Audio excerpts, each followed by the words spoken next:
CNN has new reporting that allies of the president-elect and some in the private sector are quietly preparing for a large-scale detainment and deportation of migrants in the United States. According to ICE data obtained by NBC News, the Trump administration deported more than 17,200 people in the month of April, a 29% increase compared to April of last year. More than 500,000 migrants from 4 Latin American countries are losing legal protections they got from President Biden.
I've identified this process down to 5 steps. Okay. Being identified as deportable, being arrested, going through immigration court, receiving a final order of removal, and ultimate removal.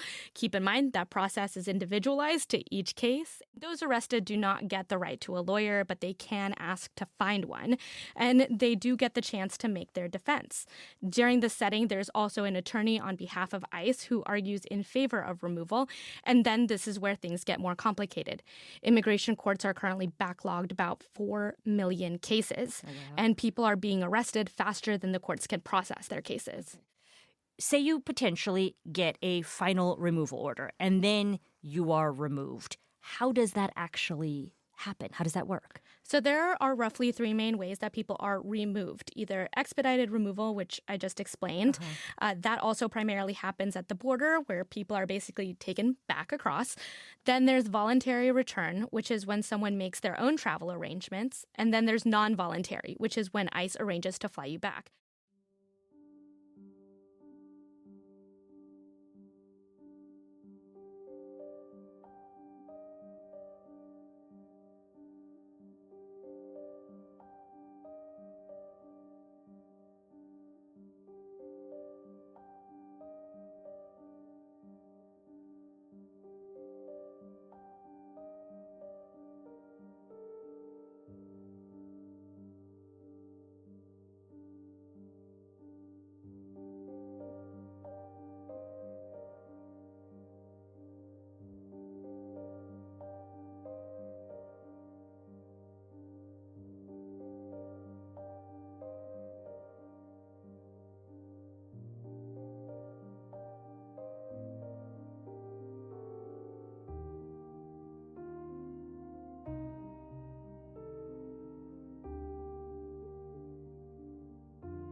We've documented systematic physical beatings, torture, intentional denial of access to food, water, clothing, healthcare, and the combination of both the physical abuse and the denial of basic needs has led to the death of at least 368 people, according to our investigations.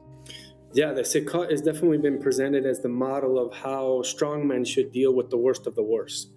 And there's no doubt that there's an implicit cruelty and dehumanization in the treatment of the prisoners there. They leave the lights on 24 hours a day. They restrict the time of about an hour a day, apparently, that prisoners can leave their cells. The overcrowding is excessive to international standards, and the access to toilets and other hygiene clearly seem to be limited.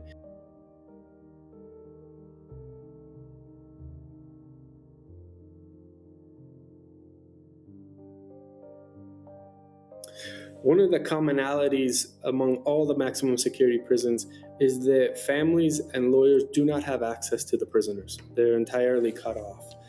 Under international standards, that on itself could constitute a situation of forced disappearances.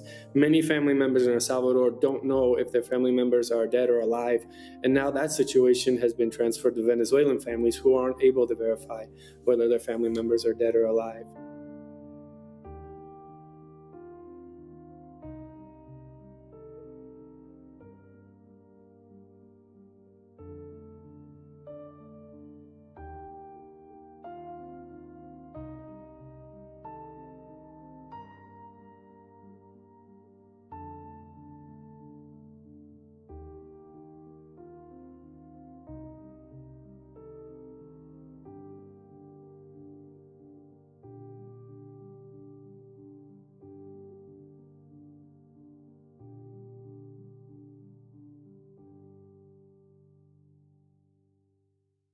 We captured the moment two men went from migrants to detainees.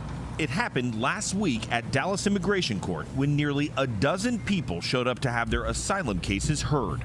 Their cases were dismissed by the judge, and when they walked out of the courtroom, plainclothes federal agents were waiting to take them into custody. Immigration attorney Belinda Arroyo says targeting migrants at the courthouse used to be a rare event.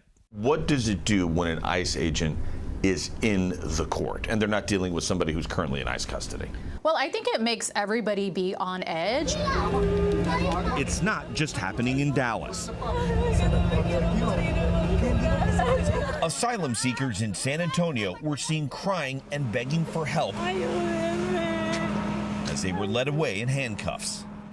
Two Department of Homeland Security officials tell CBS News ICE is asking immigration judges across the country to dismiss the court cases of certain migrants so the agency can arrest them once their hearings end and place them in a fast-track deportation process known as expedited removal. Outside a Miami courthouse, this migrant in cuffs says in Spanish, it's a trap.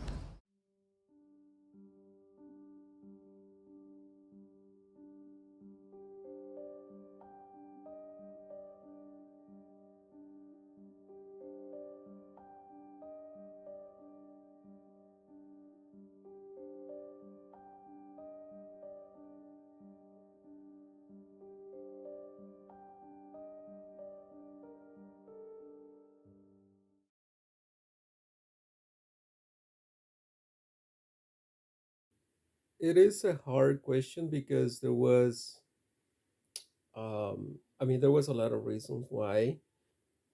I was 24 years old back then, and I'm the fourth of nine siblings, and I was working hard every day, and there was no economical relief. We were like basically um, day by day with me working 7 days a week and 8 to 12, 14, 16 hours a day sometimes. But yeah, I think the main reason was to um, help my family, my younger siblings, and hoping for a better future. Well, that was an odyssey to get here. First of all, get here to United States. It's a long and dangerous journey. Um, I literally risk my life. I travel many miles in a river trailer. That river trailer was loaded with tomatoes, and there was quite a few of us, just riding inside. And it was cold. It was dangerous, and you know, putting my life on somebody's hands that don't care about you. They just care about whatever money they're gonna make to um, get you in. I'm I'm just glad that I made it alive. There was quite a few of us, younger people, old people, um, pregnant women. So yeah, it was. Now that I think about it, it's like terrifying. We could have just died there.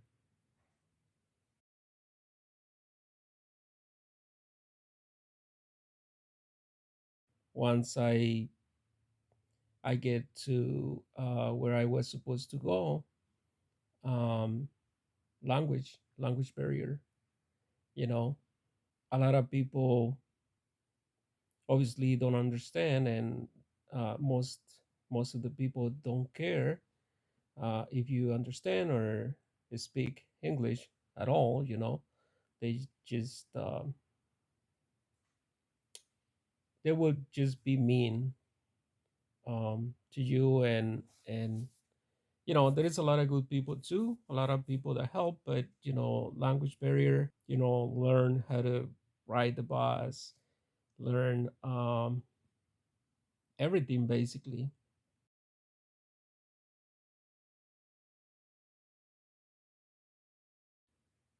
Well, I guess our sanctity, I mean, I get up in the morning, go to work, and I'm not certain that I'm gonna come back to my family, especially around these times. Yeah, that that will be um, the hardest part right now. I will not call it fear to get sent back, but um, I feel like it will be like starting all over again.